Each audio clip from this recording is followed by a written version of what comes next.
What's going on, guys? Welcome to Everything Always. My name's Michael Roman. Now, the WandaVision finale, if nothing else, was action-packed. It started on beat 1, scene 1, and didn't let up the entire time. And while it may have fallen short in a couple of areas, which we're going to touch on, it highly delivered in setting up the future of the MCU. Two new Avengers teams in both the West Coast Avengers and the Young Avengers, what's going on with the future of Monica Rambeau, S.W.O.R.D, and Secret Invasion, and there were a ton of Easter eggs throughout for the future of the multiverse of madness, even mutants and X-Men in the MCU, and some amazing Infinity Saga Avengers Endgame callbacks. We're going to break down the entirety of this episode. Spoiler warning, if you haven't finished episode 9, go catch it real quick and then come back, but we're going to explain everything that happened scene by scene, try to contextualize it where we can, and then look forward to what they told us is coming point blank with the Scarlet Witch. We're breaking down everything WandaVision episode 9, the finale, but first, if you could grab the subscribe button. We're still giving away a PlayStation 5 at 800,000 subscribers, which we are a week or two away from. We're also giving away Disney Plus subscriptions while the shows are live.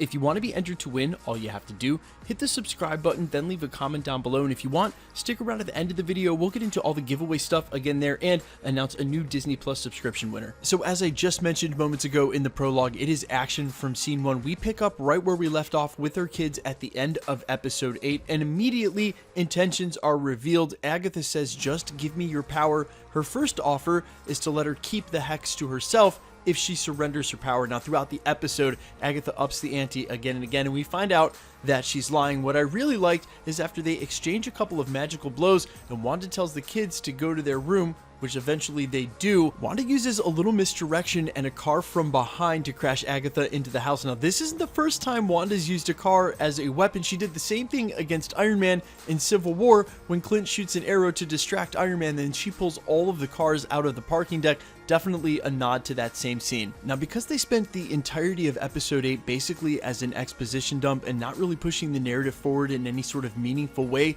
this was the pacing I expected from the first act in the finale. We're in minute 2 and boom, the reveal now of spectral vision inside the hex. No explainer of what happened when Hayward powered him up and their interaction or how he got there. We have to assume he phased in because the hex now is still clearly intact. The S.W.O.R.D agents don't enter later until she starts to break it at the behest of Agatha. Now, with this reveal, he of course immediately hits her with the Wanda, and she asks on the audience behalf, Vision, is it really you? We were half expecting Ultron's voice to come out. That endearing Wanda hits just the same way that the Hex Vision said it when she creates him when we saw at the end of last episode. For a minute there, you think she's going to have two allies. Alas, that's not the case. He starts to crush her skull, and I really liked this shot right here. You can still see her wedding ring intact, and it glistens even more in contrast to her hand, which has already been withered. We then have Vision coming out of right field and hitting him, and like I said, the pacing in this act, pretty insane. We then have the next poignant piece of dialogue coming from Agatha saying, your ex and your boyfriend, what are you going to choose? That's foreshadowing the choice she's going to have to make later, in either to save her kids in Vision or keep the hex going. It's obviously one or the other, as we find out. And because the pacing is such, we then find out that Monica is being held at Ralph's house, who's really under the control of Agatha. I didn't like that they gave you a glimmer of hope that perhaps Ralph, perhaps this character that was played by Evan Peters, could have been someone else, a more powerful villain. The way that he treats Monica in that scene, you thought for a moment, oh, maybe this is Mephisto. We find out later then that it's just a pair of beads. Agatha has him under her control. Now, on the way to Hayward going down at the end of this episode, the same way that Justin Hammer went down in Iron Man 2, Hammer, Hayward, coincidence, maybe. He explains that his plan is to pass off the fact that he illegally resurrected the Vision as his own sentient weapon. Even though that was against the Vision's own living will, his plan to pass that off is just say, hey, this is the same one that Wanda Maximoff tried to resurrect, blame it on her, and as he says, they won't care once I've eliminated Maximoff. This is the second time he's tried to kill her, and again, probably a good time to point out that his character writing, a lot like the casting of Evan Peters, we sort of suspected would amount to more. There was even speculation he might be Mephisto at the beginning of the series, and then later speculation he might be a Skrull, which may be the case, but didn't appear so by the end of the episode. Of course, there always has to be a secondary and tertiary villains. Not everybody can be the Thanos or the Doctor Doom or the Scarlet Witch of the MCU. You need other adversaries along the way. I think his real purpose was setting up as sort of an adversarial to Monica Rambeau, but honestly, his character really didn't go anywhere, in the same way we've been saying for weeks that Evan Peters' character was most likely just a meta nod in a show that's full of them. Both the writing for his character and Hayward by the end of the show just sort of fizzled when we felt like they might be factors in the main narrative, and that's maybe where the episode fell a little short, was in their pacing. These characters just sort of hit a brick wall and fell off. Not a huge complaint, but maybe indicative of trying to pace out the Marvel Cinematic Universe format into a Disney Plus series for the first time. Now, the next scene is amazing because the reveals come one after another. I have to say, Agatha Harkness's dialogue throughout the last couple of the episodes has really enriched our sort of history and lore in the MCU magic world. She starts dropping knowledge bombs, and the dialogue here is so clever. She tells her there's an entire chapter about the Scarlet Witch in the Darkhold, which finally defines the book that we saw a couple of episodes ago on the table. She then manifests the spell book and tells her it's the Book of the Damned. She then says that the Scarlet Witch is not born, but forged. She has no need for incantations, no coven. And then Scarlet Witch, seemingly trying to argue with her, says, "I'm not a witch. I don't cast spells. No one taught me magic." That is so clever because she basically confirms every single thing that Agatha Harkness said about the Scarlet Witch by trying to argue with her. The 3 pieces of information she offers are all confirmations. She doesn't cast spells, no need for incantations. She's not a witch. She wasn't born a witch. She was forged that, and she doesn't know magic. That's right, because she doesn't have a coven. It's literally confirming everything said about her, and the drop that she's even more powerful than the Sorcerer Supreme. So right off the bat, wondering where power ranks for Wanda and just how powerful she is in the MCU.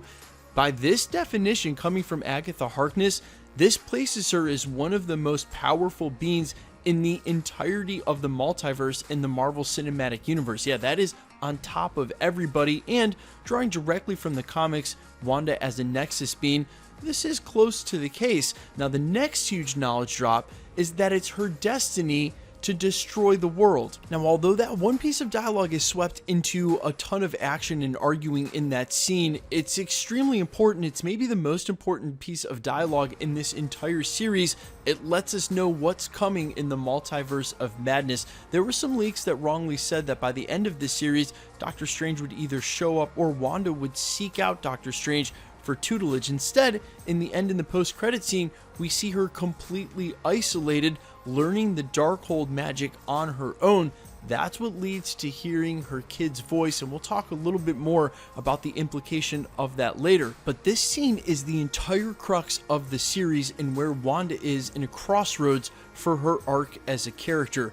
This whole series was a poignant lesson in Machiavellian tactics where the ends justified the means. She wanted what she wanted for her, a family with vision and a reality of her own, and she was willing to go to the ends of mind controlling everybody in the town at the expense of their lives just to get what she needed for her. Now, she seemingly was able to undo all of this with quote-unquote minimal damage, except, you know, ruining all of these people's lives temporarily. But it's not a coincidence that right in the next part of this scene, Agatha starts revealing this to Wanda, that she truly is mind controlling all of these people.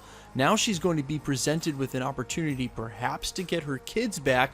Will she have learned her lesson from what happened during the series? Well, if she was willing to do it in the first place, and now you have an even more powerful Wanda, if her pride comes into play, she may think she's able to get away with it again.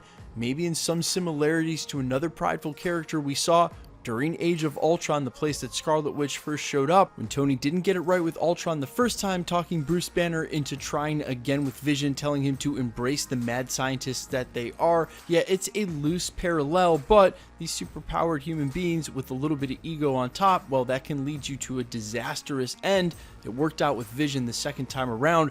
Will it work out with Scarlet Witch, or will it lead her down the path of her destiny of destroying the world? You know what Thanos would have to say about the matter. Now, this all comes to a head when Agatha sort of basically tells Scarlet Witch to let all of these people go, or at least backs her into a corner with the situation so that she opens up the hex But in doing so, in destroying the Hex, she's also erasing Vision and her kids. If you weren't up to speed, obviously we saw that when Vision was leaving the Hex the first time around, she had to expand it to save him.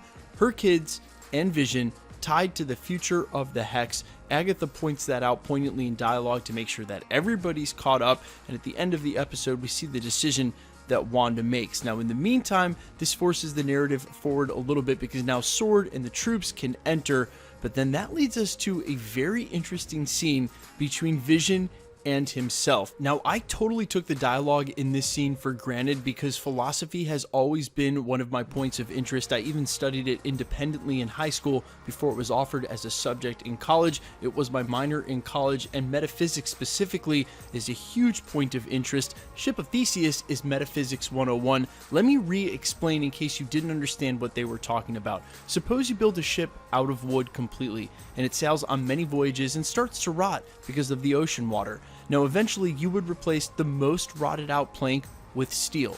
And after you replaced a couple of planks, you'd still have a mostly wooden boat, the Ship of Theseus, with a couple of steel planks. But eventually, if you replaced every single plank, and now the ship is made completely out of steel, could you still say it was the same ship? Even more convoluted than that, if you built another ship out of the original planks of wood, would you say that that is the Ship of Theseus? You'd have two ships that overlap in memories and overlap in utility, and that's why the spectral vision repeats, neither are the Ship of Theseus, both are the Ship of Theseus. It's actually the logical answer because they do share overlap and at one point shared the same constitution. That's why this is metaphysics, pondering the identity of something, how something changes, and where identity truly lies. The idea and the question being, when does it change from the Ship of Theseus to something else? And that's what's happening with this vision. As many of us rightly guessed, although it didn't happen exactly how we thought, Vision, the one created by Wanda, is able to unlock all of the memories stored on the hard drive. He says being a carbon-based synthezoid, it's not as easy as they think to clear his hard drive.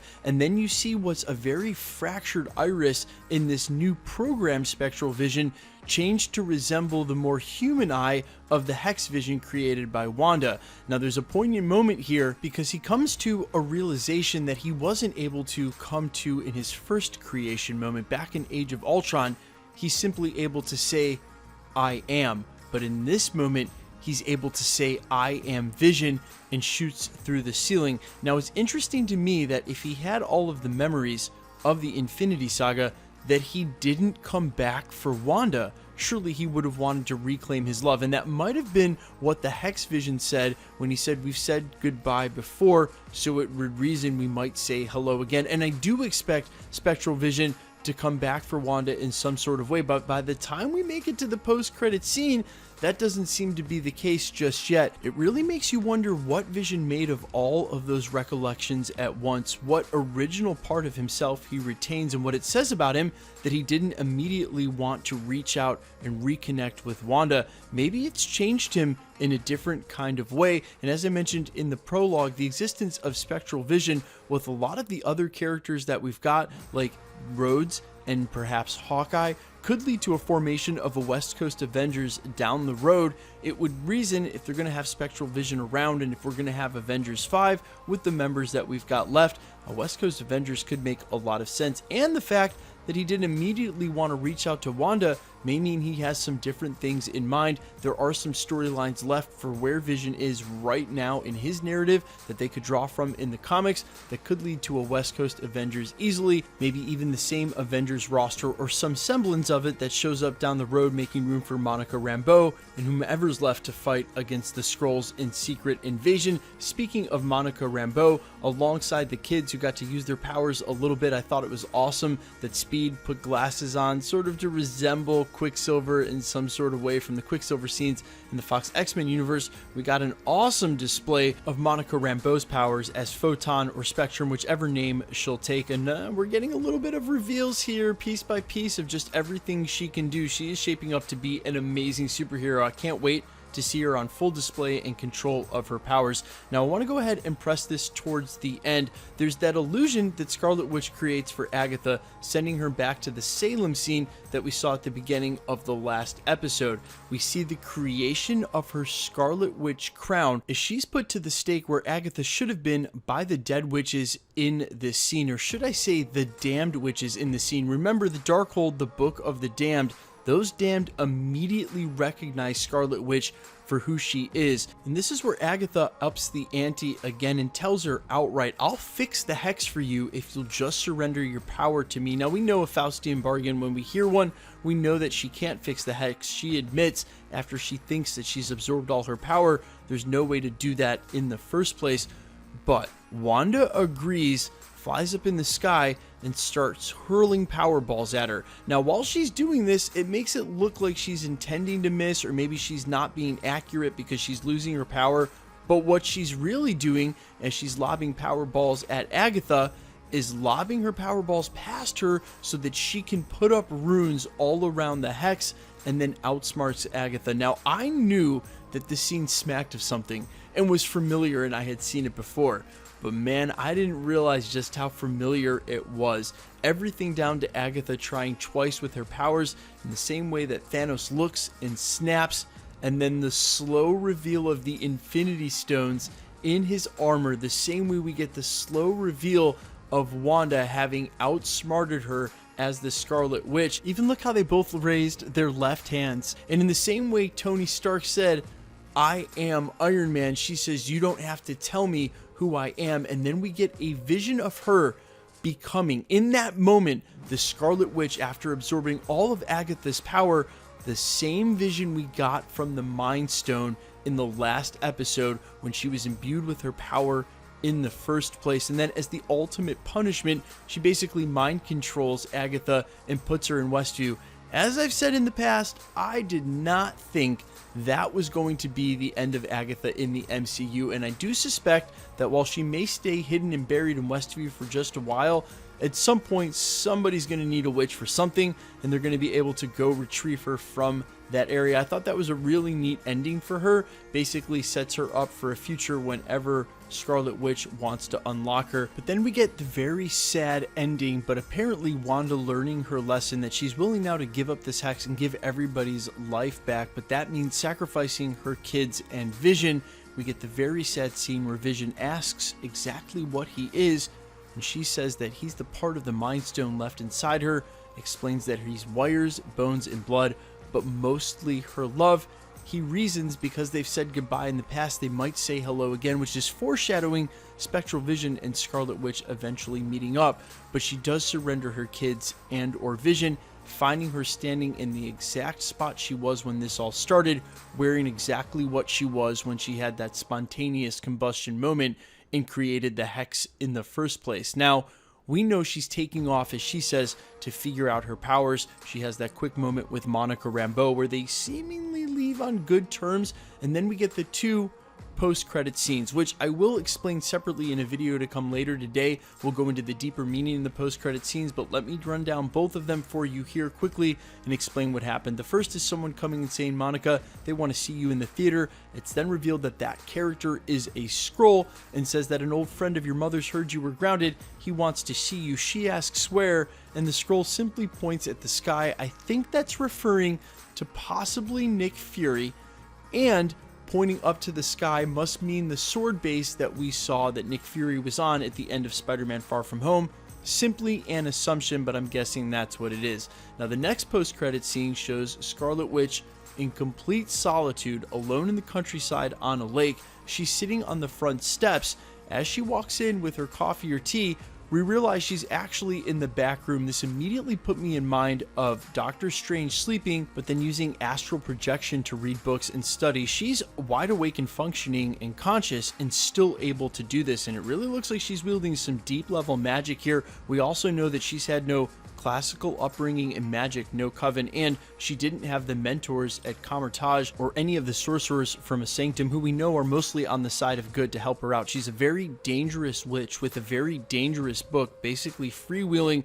That can add to no good. And then we hear, if you look at what the closed captions say, it's both of her kids calling out from we don't know where. And as I said earlier in this video, that's basically the crux of the series. Will she learn her lesson? We know she's got unlimited power now. What lengths will she go to find and fight for her kids? We, of course, then have had some other speculation along what's going to happen in the future. But the Young Avengers, these are 2 members of the Young Avengers, so I'd be very surprised if there wasn't a way that they wouldn't make their way back into the MCU, especially with all the setup that we've had. We're going to have a video, like I said, later today that's going to do a deep dive on both post-credit scenes and explain their further implications. I think there's deeper Easter eggs in both for narratives and upcoming Secret Invasion and the Multiverse of Madness. But let me know down below, guys, in the comments, your reaction to the finale, how you like the series as a whole. I know when we did a live stream watch party, which we did do for the finale, and we're going to do for the Falcon and the Winter Soldier every episode going forward from here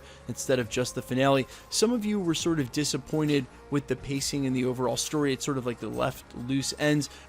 But I always thought there were going to be some growing pains in how to take what's typically long-form storytelling and fitting it into this Disney Plus model, and also the way that Mandalorian sort of set the precedent for them having shorter episodes and not having to do it an hour each time. Look, guys, we had to wait almost 2 years for MCU content. We were super happy when we got it, and for something as formalistic as WandaVision, as outside of the box as we're used to, who really took on the realism that we expect from superhero movies and turned it on its head, I think it performed outstandingly. I think it was way above expectations and definitely delivered on a lot of levels that I wasn't thinking they were going to be able to. So this definitely puts me in great spirits going forward into the MCU on Disney Plus, and very looking forward to the Falcon and the Winter Soldier, which promises to have longer episodes and maybe a little more along the realism lines that we're used to from Avengers films. But let me know all your thoughts down below in the comments. I am all ears as always, and be looking out later today for